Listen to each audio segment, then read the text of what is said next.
출애굽기 3장 7절부터 10절 제가 봉독해 드리겠습니다. 여호와께서 이르시되 내가 애굽에 있는 내 백성의 고통을 분명히 보고 그들이 그들의 감독자로 말미암아 부르짖음을 듣고 그 근심을 알고 내가 내려가서 그들을 애굽인의 손에서 건져내고 그들을 그 땅에서 인도하여 아름답고 광대한 땅, 젖과 꿀이 흐르는 땅, 곧 가나안 족속, 헷 족속, 아모리 족속, 브리스 족속, 히위 족속, 여부스 족속의 지방에 데려가려 하노라. 이제 가라. 이스라엘 자손의 부르짖음이 내게 달하고 애굽 사람이 그들을 괴롭히는 학대도 내가 보았으니 이제 내가 너를 바로에게 보내어 너에게 내 백성 이스라엘 자손을 애굽에서 인도하여 내게 하리라. 아멘. 오늘 말씀은 제목이 The Vocation입니다. 조금 이 단어가 생소하실 수도 있을 것 같은데요. 부제가 이제 일과 소명.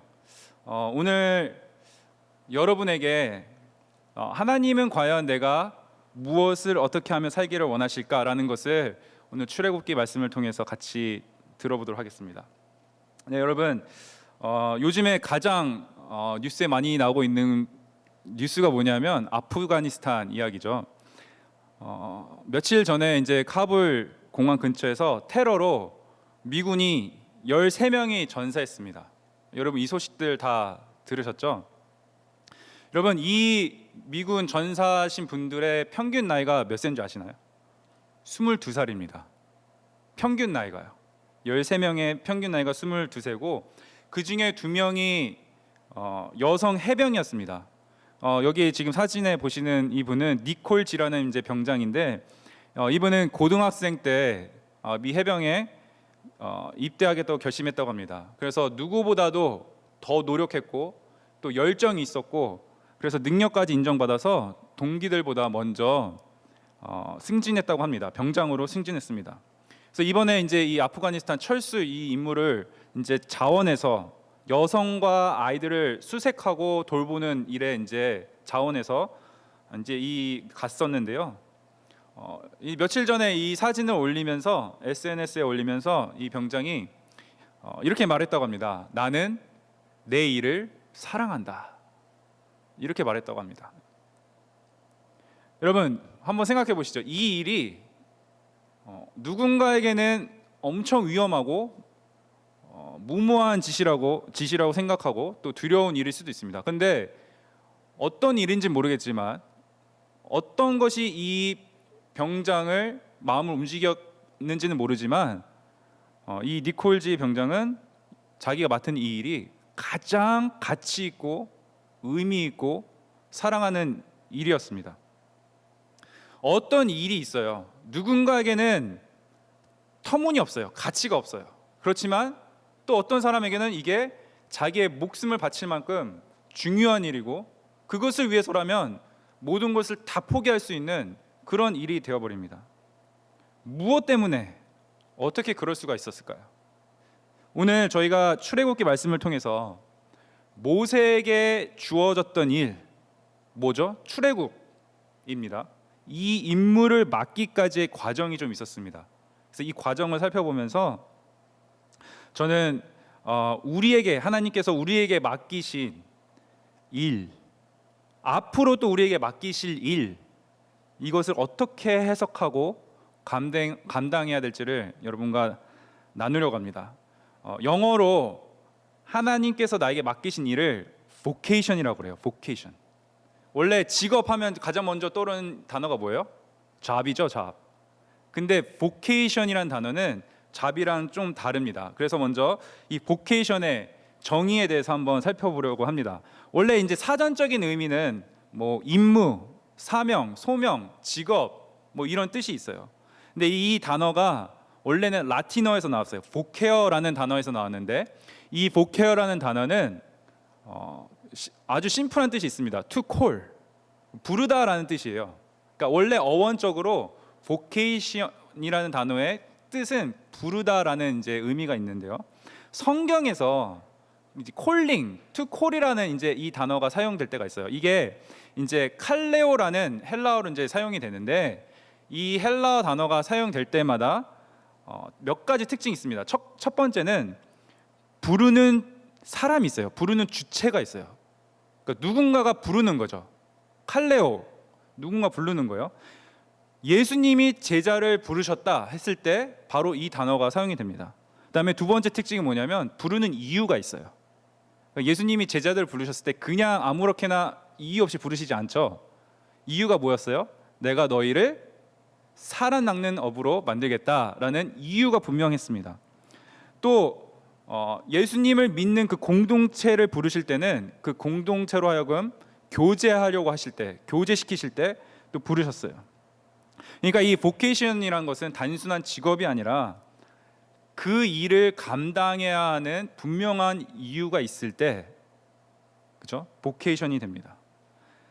근데 그 이유가요, 나를 위해서, 나의 만족을 위해서, 돈을 위해서 할 때는 보케이션이라는 단어를 쓰지 않고 잡이라고 합니다. 그런데 나를 넘어서는 어떤 목적을 가지고 있을 때 그것을 보케이션이라고 하는 것이죠. 또 이렇게 생각해 볼 수 있겠어요?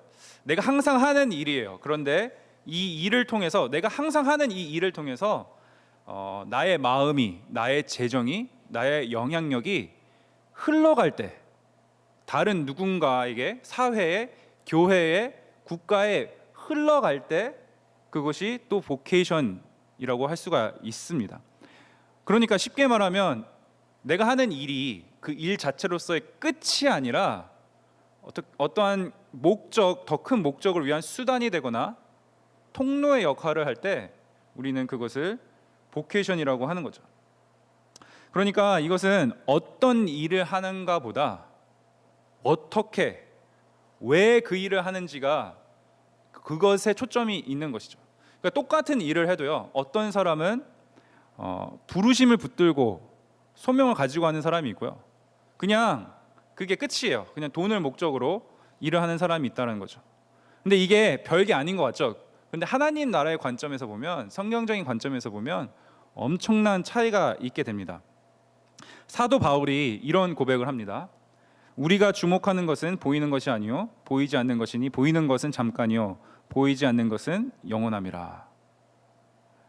그러니까 내 일이 보케이션이냐 아니냐, 이것은 마치 사도 바울의 고백처럼 나는 영원한 것을 위해 일할 것인가, 아니면 눈에 보이지만 잠깐인 것에 투자하며 그것을 위해 살 것인가의 차이인 것입니다.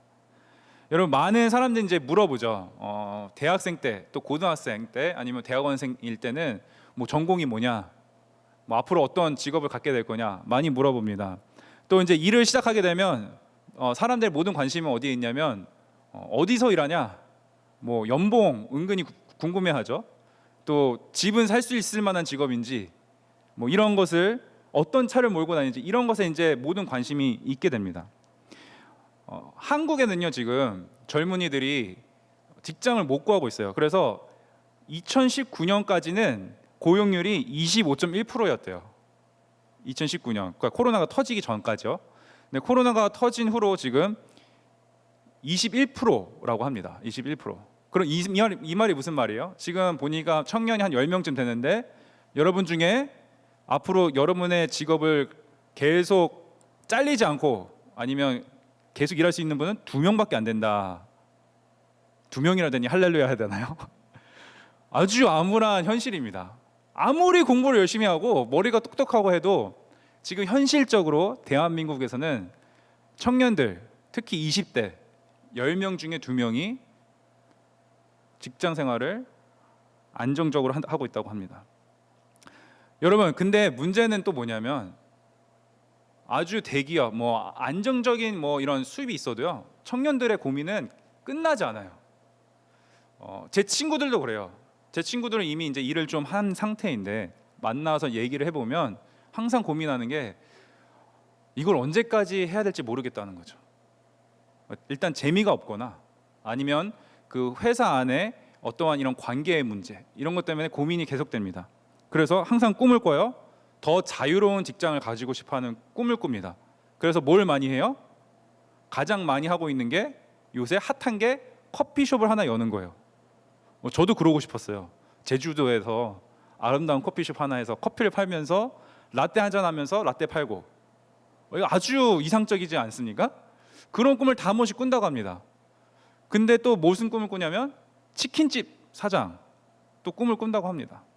다 열심히 좋은 직장을 구하고 일을 하다가 자유를 원하기 때문에, 나의 비즈니스를 원하기 때문에 그런 일을 찾으려고 한다고 합니다. 여러분, 우리는 미국에 살고 있습니다. 알게 모르게 저도 이제 이민 생활을 이제 많이 해봤고, 또 이민 생활 하시는 분들 많이 만나봤는데, 이민자로 살아가면서 일을 하시는 분들 중에 어렸을 적 꿈을 그대로 가지고 그 꿈을 성취해서 지금 하는 일이랑 맞아 떨어지시는 분은 그리 많지 않아요. 그죠? 여러 가지가 이유가 있어요. 그런데 내가 옛날에 하고 싶었던 일과 지금 내가 하는 일이 딱 맞아 떨어지시는 분은 진짜 큰 축복이에요, 그거는. 근데 많지 않습니다. 그러니까 여러분, 우리가 어릴 때 꿈을 꾸면서 성인이 되어서 나는 이런 직장을 가지고 이런 일을 하고 싶어 라고 생각했을 때 그것이 현실로 이어지는 경우가 많지 않고, 현실로 이어져도 또 다른 자유로운 잡을 위해서 찾아간다라는 것이죠.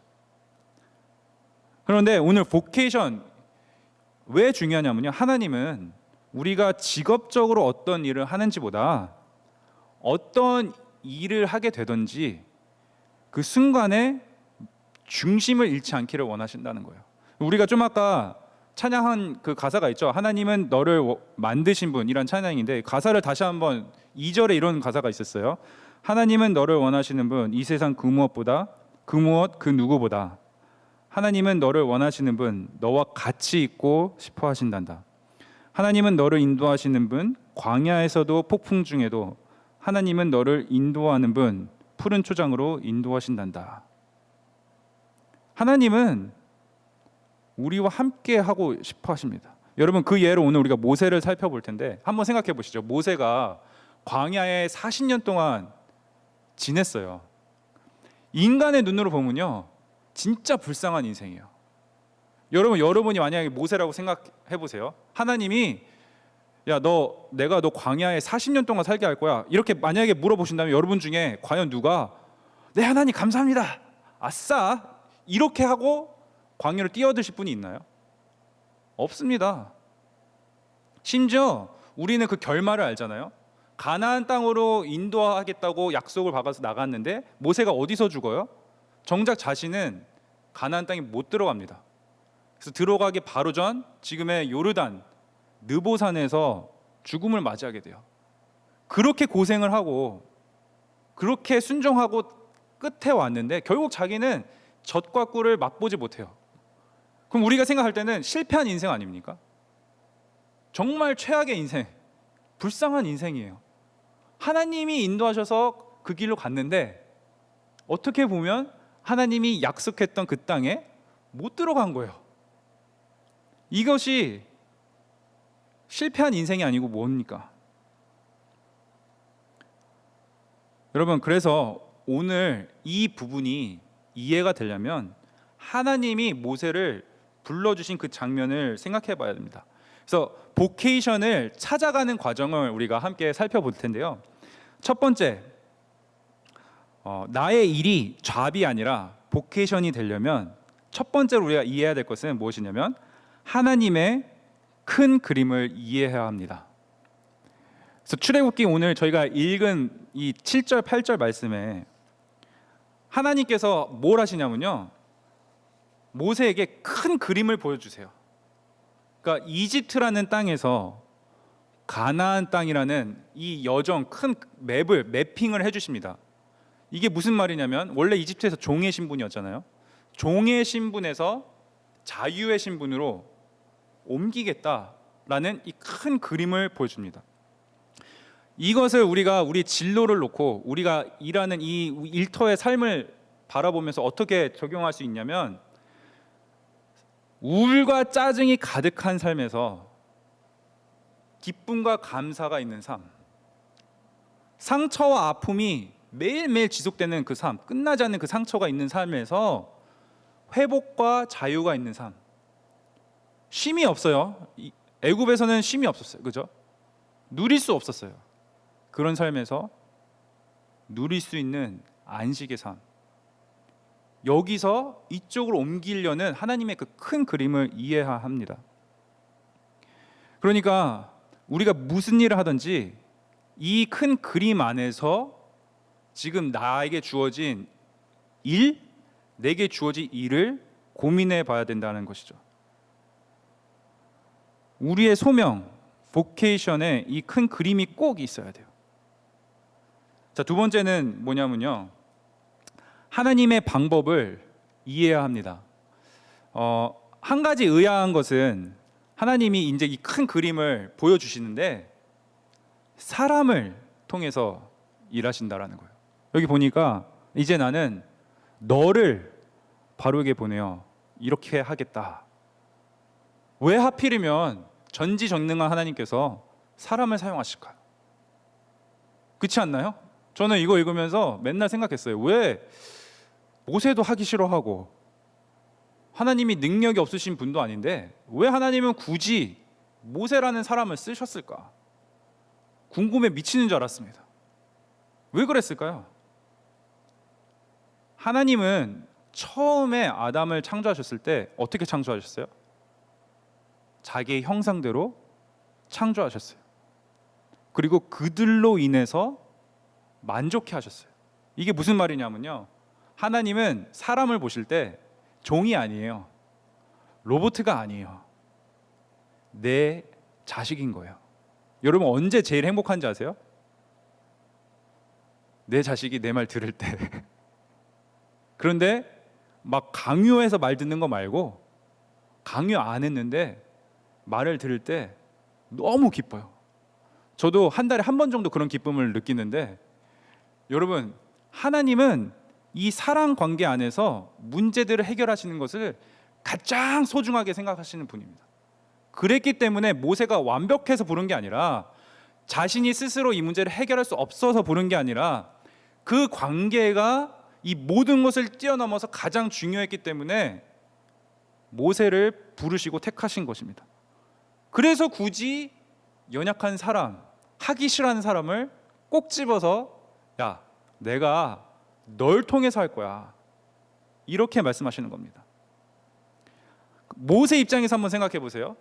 아니, 이 종로를 타던 이스라엘을 끄집어내는 게 왜 자기가 책임을 져야 돼요? 그죠? 제가 모세였어도 너무 싫었을 것 같아요. 뭐 한두 명도 아니고 백성을, 이 큰 임무를 자기한테, 소극적인 나한테 맡기시다. 말도 안, 이거는 사람 머리를 이해할 수가 없는 겁니다. 그런데 모세가요, 이 큰 그림을 말씀해 주셨을 때 그것을 봤어요. 그리고 하나님이 어떤 분이신지를 이해하는 순간 이 막무가내 같은 일을 내 것으로 받아들였어요. 이게 내 일이 되었고 이게 목숨이 걸 만한 일이 되었단 말이죠. 그래서 첫 번째 두 가지를 이해하시는 게 너무나 중요합니다.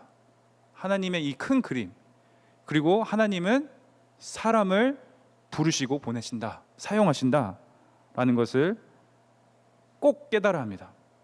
세 번째는 뭐냐? 나의 연약함을 이해해야 합니다. 한번 따라해 보실까요? 나의 연약함을 이해한다. 저희가 오늘 읽지는 않았어요. 그런데 오늘 이 10절 이후에 이제 어떤 아주 유명한 재미있는 장면들이 나오죠. 모세가 이제 거절을 합니다. 자기가 얼마나 부적절한 인물인지, 이 임무를 수행하게 할 수 없는 인간인지 하나님한테 강력하게 어필합니다. 이거는 우리에게도 있는 거예요. 하나님의 큰 그림을 이해하고 하나님이 사람을 사용하시는 것을 알아도 이런 일이 나에게 떨어졌을 때는 거부 반응이 일어날 수밖에 없습니다. 그래서 모세도 여러 번 거절하고 거부합니다. 그래서 제가 그 장면들을 지금 뽑아왔거든요. 제가 무엇이라고 감히, 네? 그리고 13절에 보면 제가 그들에게 뭐라고 말해야 됩니까? 저는 도대체 뭐라고 말해야 될지 모르겠습니다. 이 사람들이 날 믿지 않으면 어떡해요? 제 말 듣지 않으면 어떡해요? 주님, 죄송합니다.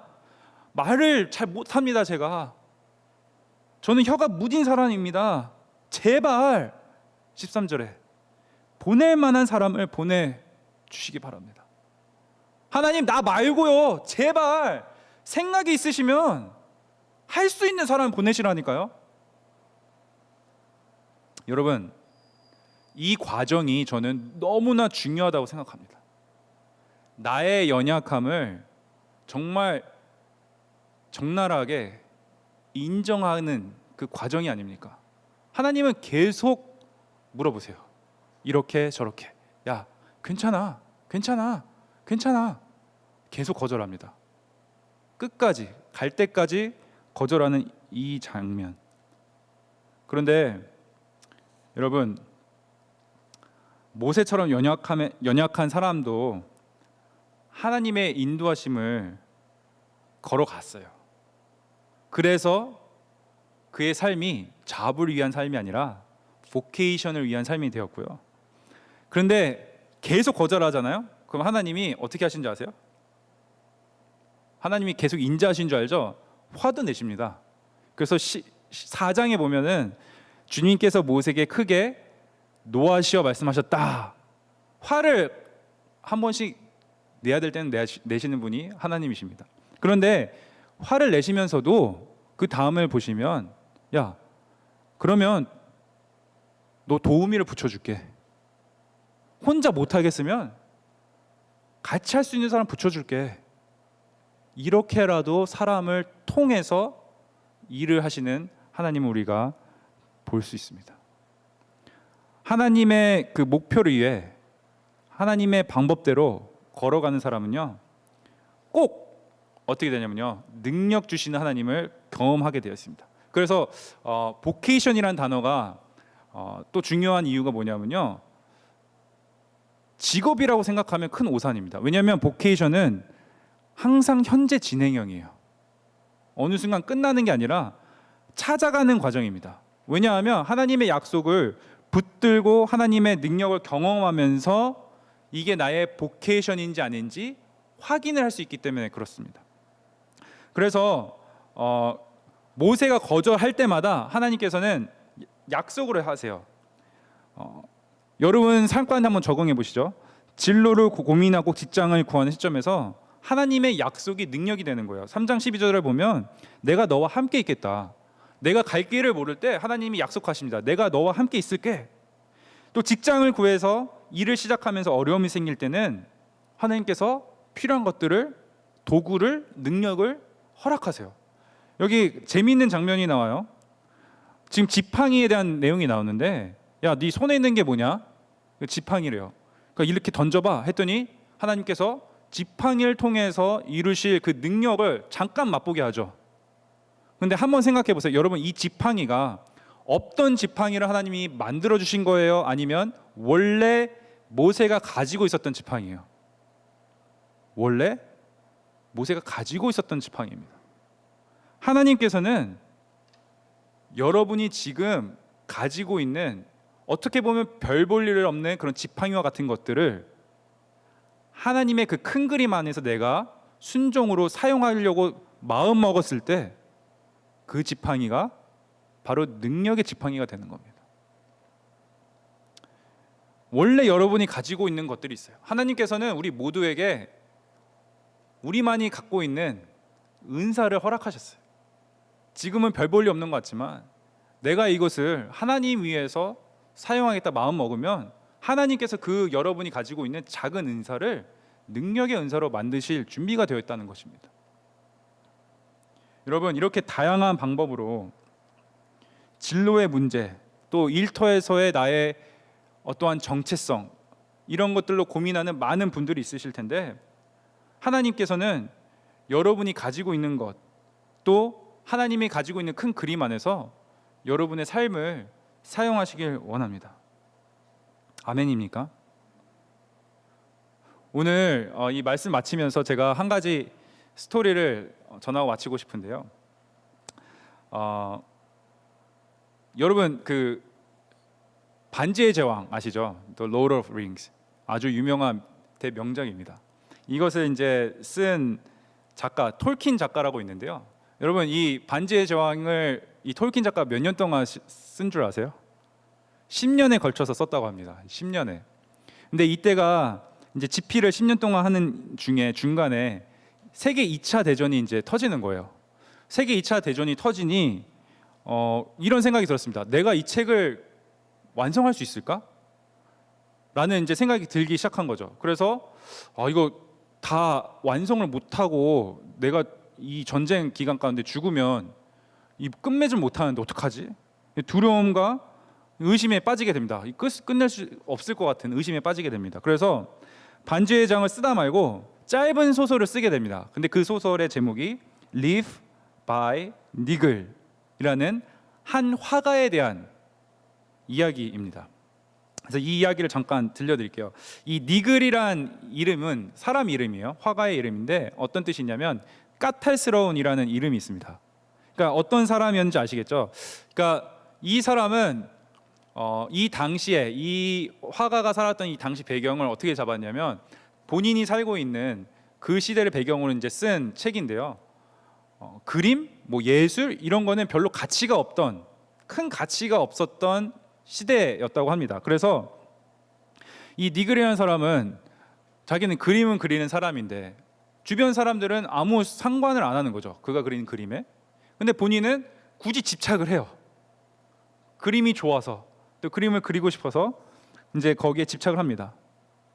그런데 이제 큰 나무를 이제 그렸어요. 큰 나무를 그려가지고는 나는 이것을 완성해야겠다 해서 이제 색칠하기 시작하는데 얼마나 까탈스럽냐면 이파리 하나 칠하는데 몰두하게 됩니다.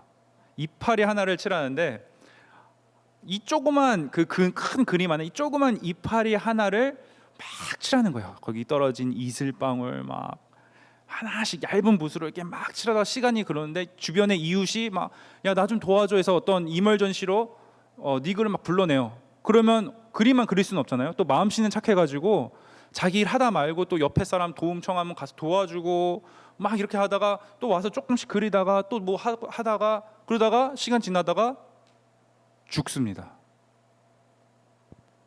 니글이라는 사람이 죽어요.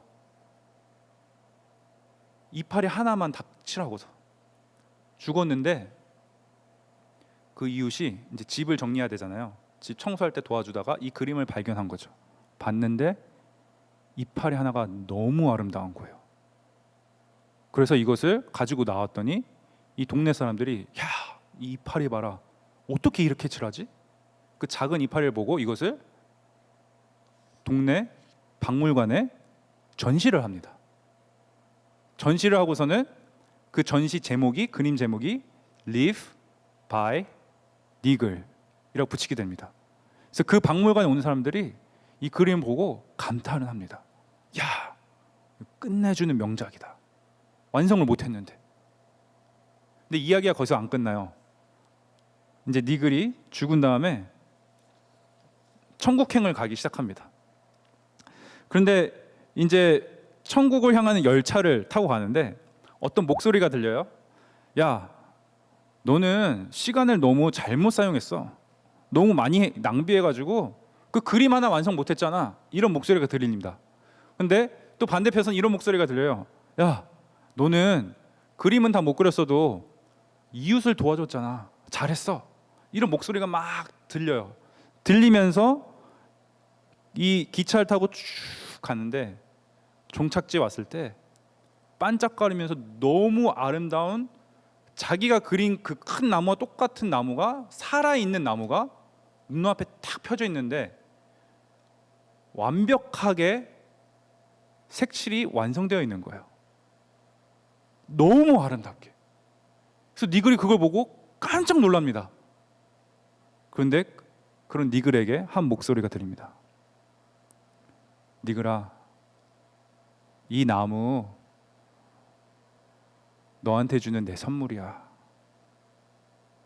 하나님이 니글한테 주는 선물이었습니다. 여러분, 우리는 내게 주어진 일, 어떻게 보면 작아 보이는 그 일, 언제나 내 삶을 보면 미완성 같을 때가 있습니다. 나 그냥 이렇게 살다가 끝나는 거 아니야? 무슨 의미가 있지? 낙심에 빠져요. 이 일을 해봐도 지겹고, 이 일을 해봐도 힘들고, 잘 끝내지도 못하고, 잘 하지도 못하고, 제대로 한 것 같지도 않고, 이럴 때가 너무 많아요. 저는요, 어릴 때 에디슨 전기를 읽고, 나는 에디슨과 같은 발명가가 되어야겠다. 이 세상에 빛을 비추는, 온 세상을 완전 뒤집어 놓는 엄청난 과학자가 되겠다라고 꿈을 꿨었어요. 그랬는데 그 꿈이 산상조각이 났어요. 어이없는 꿈이었다라는 생각이 들 때가 너무 많았습니다. 친구들 중에 법 공부하는 친구들이 있거든요. 그러면 대한민국 또 미국의 부정부패를 내가 싹 갈아엎겠다. 그런데 막상 그 일을 하다 보면 맨날 페이퍼만 읽고 있는 거죠.